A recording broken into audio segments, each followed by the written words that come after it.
All right, welcome back to Rook's Health, the channel. We have on today Justin, who I don't know if you checked out the previous episode. I'll put that in the link description and as well as pop it up there. But yeah, Justin has come back onto the channel podcast to talk about where we left off. Basically, last I left you, Justin, you were applying to a different trust from the trust you were and also switching your visas.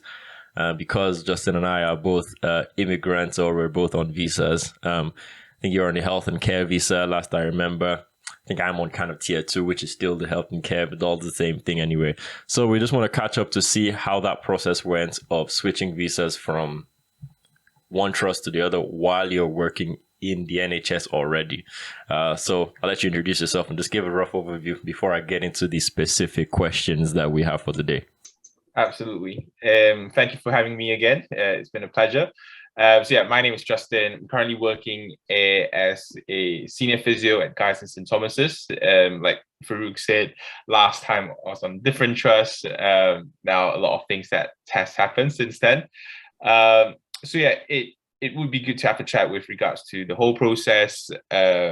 It's something that can be stressful for international applicants. But once you've got through it, it's not something that requires a lot of effort, if I'm honest, as long as you do all the preparation, which I think is going to be my number one tip. I'll let Farouk fire the questions and I'll lay back and relax. Nice. Oh, nice. It's interesting you said that that it was not hard, which is a good sign, because I think a lot of people are discouraged by, when you get to one trust, you don't want to go somewhere else just because you feel like, I just went through that whole visa process no longer. I don't want to do it again. So how was that process for you overall, switching the visa from one trust to the other? I know the job aspect of getting a job, while you're working is not probably the hardest part. Correct me if I'm wrong, that's probably one of the easier parts, where you apply for a different job, you interview, you get the job. That's not the hardest part. The other part that people might think will be harder, I think is going back to the home office, asking them questions, saying, okay, if you need to switch this to application, filling out the forms. Was that whole form process, documents gathering, as tedious? Was it as hard as the first time you applied? I think that's a really good question, because like you said, a lot of people can get scared away from that process. But for myself, it's not very, very effortful. One of the things that I think made the process a bit easier is because I have saved my previous applications. So what I needed to do is just update it, basically. And if you don't mind me saying the whole process from my side, what I did was, after accepting the job, what I needed to do is speak to my present sort of line manager to speak to HR, whereby they would give me a sort of certificate of sponsorship or cost letter. And then from there, I would start the process. It really depends on the HR department, on the trust that you have applied and was successful in getting the job, in producing the cost letter. They might ask you to sign a few documents from their side, but not too much of an effort. I was quite lucky because I was transferring from a health and care visa to another health and care visa. So some of the terms and conditions are still the same. I was aware of it. I think the Home Office has pretty much made this quite accessible for everyone. So on the Home Office or gov.uk website, what you can do is just look for it and then look for the terms and conditions to apply. They basically state it out nice and clearly. Got through all that, put in all my details, and then just applied for it. At that time, it was pretty smooth. Probably took me about 3 to 4 months, I think. So the process wasn't very long. The hard thing about that was, how do I fit my starting date and my leaving date between trust and trust? But other than that, pretty smooth, mainly because I have got all my previous information all set up for me. Okay. That is good to hear. Because I'll give the Home Office credit. Like, if you go on the, as you said, the Gov website and you click on health and care visa, a lot of things are quite listed, well detailed. It gives you exactly what you need to know, which makes it easier for people to, do the whole process by themselves and without needing too much external support, but sometimes you might still need it. So let me get it right. So you basically, when you apply and you got the job, you had to go to the other employer, get them to get the cost letter. How long did that cost letter take before you got it? With my personal experience, it probably took me like under 2 weeks. Yeah, of course, that involves a lot of emailing and asking them what's the process. But I would imagine there is a lot of back end things to do because they need to do a DBS check, I think. Yeah, so DBS check, but I had mine recently checked, so it doesn't really took it doesn't involve a long time basically. So DBS would probably be the part where it took the longest, and then sign a contract from them. So letter of employment, and also unconditional or conditional offer, depending on what your role and what your status is. Yeah, these are the main three things that they would ask you to sign. Other than that, just other bits and pieces, which potentially is like induction pack, your information about your pension, information about your job role, something like that. But yeah, it varies from trust to trust, basically. 2 weeks is quick. It's very quick. If you check the comments of different YouTube channels, even my comments, a lot of people say, okay, they've been waiting 3 months for their 6 months, 2 months, 4 months, and sometimes it's mostly people applying from outside the country. But let's quickly juxtapose that. So it took you 2 weeks when you were switching your visa. Now, when you first applied, when you got the Band 5 job starting fresh, how long did it take you then before you got the 2 weeks as well? No, I would agree. It would take me a little bit longer. I think it probably took me a month or so. I think the differentiating factor would be the size of the trust. I think that might be the cause, because larger trusts, they tend to use to process a lot of international applicants, a lot of visa requirements, so they're more used to it. Whereas for a medium size or smaller size trust, they've not done that before. So when I first applied for my first MSK Band 5 job, they were like, what do I do now? So it's you can see the difference basically. The other thing would be, of course, the DBS check.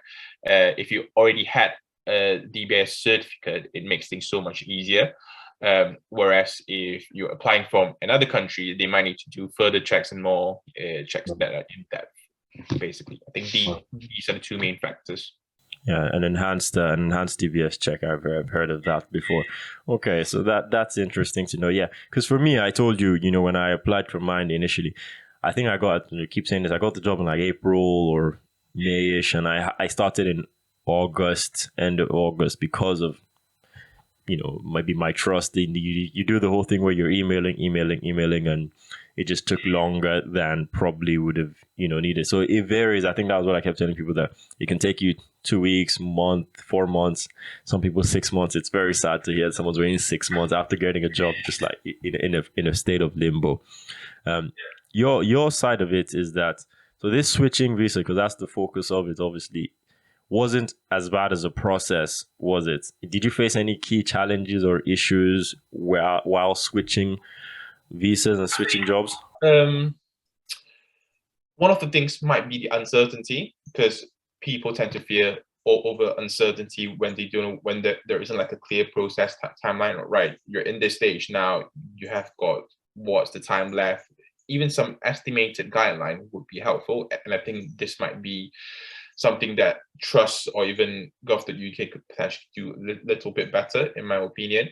Other than that, maybe because I've done it so many times, I'm sort of fairly aware of the whole process. So yeah, for a first timer, this can be quite challenging.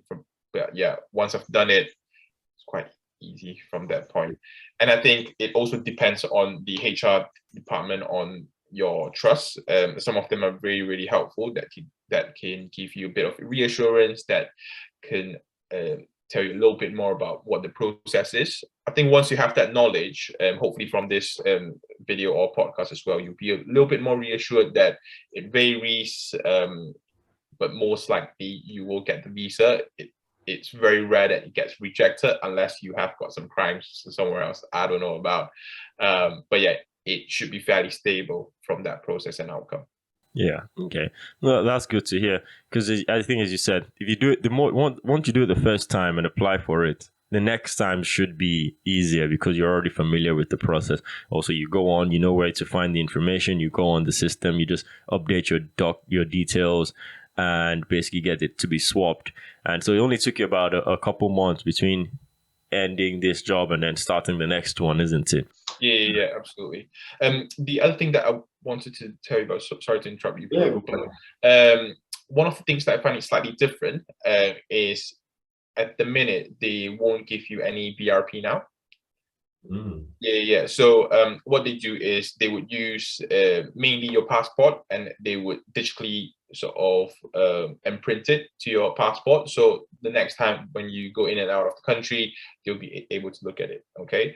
One of the challenges or the sort of issues with that is sometimes they don't actually imprint it to your passport, and that might be an issue when you travel cross country. Because I had that issue when I was traveling from France, and I thought, they should be in to my passport, but they said, oh, we couldn't find any records, and that immediately said, shit, what to do now? But the good thing is they are able to call, check the name. If it's on the system, it should be fine. One of the things that I have done now is I need to manually update my sort of records or my documents, i.e. my passport or other nationality documents that I use to apply for the visa on the website itself, which is why I was reminded when you said about the gov.uk website, because I think they've made it fairly independent now for you to upload all the documents and also update any details as well. So I think that is something that is quite good, but if you don't do it, it can be a bit messy from that point. Okay. So yeah, because I know. So obviously, I still have my BRP because I haven't changed it anytime since I applied. So I still have a BRP. My BRP, obviously, it's supposed to be 5 years, but it stops at 4 years because I was aware that they are doing a change of system. But I thought that was coming like years down the line where they're no longer just issuing BRPs. And then when obviously people like myself when you get to the end of yours, you just need to tell them and then they'll provide you an alternate means to show proof that you have that last year. So you're already saying that they're no longer giving the BRPs anymore at this time. So people should be expecting BRPs. Obviously, they'll tell you when you're switching or applying for it, but I presume it will be similar for even if it was your first one, not that it's just exclusive to people switching visa. So it's just now in passports, isn't it?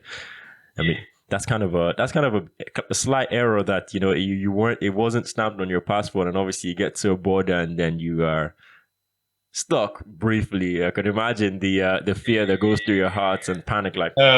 Yeah, I was actually shocked by the change because how they inform you is they'll just send you an email saying that your application has been approved. There isn't any BRP associated with it, but again, depending on what type of visa, I think for health and care visa should be the same. So yeah, it was a shock to me, but I got used to it. I did ring up Home Office and double check again to see if that is a legit, but they reassure me that everything should be on there. But again, sometimes they do make mistakes. So really look and check that email if you were successful, because all the terms and conditions will be on there, which would give you a bit more information. But I would assume that it's not a case-to-case basis. It should be fairly similar for all visa. This also reminded me, sorry to take your time, but when I apply for my new sort of visa, my health and care visa, I don't have to go to a gov office anymore. They just ask me to download an app, which I need to manually upload all my documents. Okay. My advice from there is when you apply for a new visa, I would advise you not to use your current BRP because, of course, they don't give out BRPs anymore. Use your passport number because that is going to make everything so much easier, whereby you just refer back to your passport because that almost threw my old BRP away. But I forgot that I used that to apply for it. So whenever you need to log into your account, you need to use that number back so that they can track you. and locate you. So yeah, the app is called UK Immigration Check, I think. UK Immigration :ID check. So you use this to scan your documents, and then it should be fairly straightforward from there. I think I remember this app because I know because obviously first time we were applying was during that pandemic period where they weren't really trying to get people into any offices to do anything. So I think this app was developed around that time, if I'm not correct, where to do the biometrics, you just have to take a picture of yourself on your phone and upload it. So no longer going to appointments. I thought you still had to go, like now that things have come back on, that you still had to go into Manchester or a London office to actually do any physical thing. Did you need to do any physical submitting? Nothing. No. Yeah, so I'm not sure about you, but for me, I would agree because it's over that pandemic period. But from what I heard, again, this is not my personal experience. They thought this system worked quite well, so they just went on along this system. But it might change, so don't take my word or our word for it. Definitely check with Gov or ring a number. Yeah, when you're applying for, if anyone's applying for theirs, you check. But any system that lets me not have to travel all the way to somewhere else to submit documents, I'm with it. Honestly, applying for a Schengen visa, every time you have to gather all these documents in a huge chunk of paper and then carry it to an embassy and then submit it there. It seems too tedious and long. But that's actually quite useful to know that you don't actually have to go, because that's another thing that kind of deters people. It's the overall stress of switching a visa that, my perception before I knew you did it was, once I applied, I was like, I don't have any, I like my job now, I like where I am now. But another thing that reinforced that notion was, you know what, I really don't want to see the Home Office anymore. I really don't want to do any paperwork for them and start sending them this, waiting for an approval, waiting for this. But from what you're saying, it's not as hard as people would think, because that initial one was not easy. The initial one was a bit long, especially, well, we were fortunate that if you're already in the country, it makes it easier. You can do things of the sort. You can already even start working before your approval even comes, as long as you submitted your application. But someone from outside the country is going to have to wait for that approval before they can even enter the country. So it's quite good that, the switching process is not as hard as the non-switching process. Okay, that's quite interesting anyway. I was going to ask you a couple more things. One last one is that whole process that you went through now for getting this visa. Would you do it again? Obviously, you like your job now, here and there. You like your job, but this is where the real question comes at. If an opportunity, would you want to do it again if it was so easy, or would you think, you know what, maybe even if it was easy, I don't still want to start getting all those documents again? That is a really good question, Dad, because as you know, I've done it quite a few times now. But from a process point of view, I would do it again because it's getting a lot more smoother. It's more fluid now. It probably wouldn't take me much time to do it. It'd probably take me about 5 minutes because I've got all documents put in. I just need to update a few. But yeah, I think at the minute I'm fairly new in my job. I really like my job. It's really challenging. So probably not going to relocate or move anytime soon. Maybe in London, who knows? But I think what I wanted to say is, even though if the process is hard, but if you feel like you need a challenge, you need to go to somewhere so that you can expose yourself, you got to do it. Okay. It can be a major barrier, but you shouldn't see that as one of your tripping stone. Okay. You need to do it clinically, and also, changing an environment is really good, because I moved from quite a nice, quiet sort of town or city to hustle and bustle where I am in London. And, clinically and sort of professionally and also personally, I've grown a lot. I've exposed to different stuff. So yeah, definitely good for a change, man. If you're, stuck in a place for 3 to 4 years now, don't know what to do, get moving. Get change, and of course, if you don't have any commitments at the minute. So yeah, I think that's the interesting one. And I like that answer a lot, to be fair, because I've met different people who are similar position, immigrants, and they're in a job. Maybe not in my trust, but I've spoken to different people when they say they're in a job, but because they have opportunities elsewhere, but they don't want to go through that whole process again because of just. So you're basically saying that shouldn't be the barrier. It shouldn't be like a factor where there should be other things you consider if you want to move. That shouldn't be like the one thing holding you down, saying, okay, I have to stay in this job because I don't want to apply or switch my visas. But it's quite enlightening, to be fair. I'm quite happy I had this chat, because even myself now, still, again, my bosses are working or my leads, I do enjoy my job. Yeah, but I mean, if you have got good things in plan, you're happy with where you are, you don't want to sort of you're happy where you are with what you have at the minute, that's fine. You don't need to move. Everyone's different, but if you're that sort of person that likes challenge, like the both of us, go for it, man. The process is getting a lot more smoother, so yeah, definitely go for that.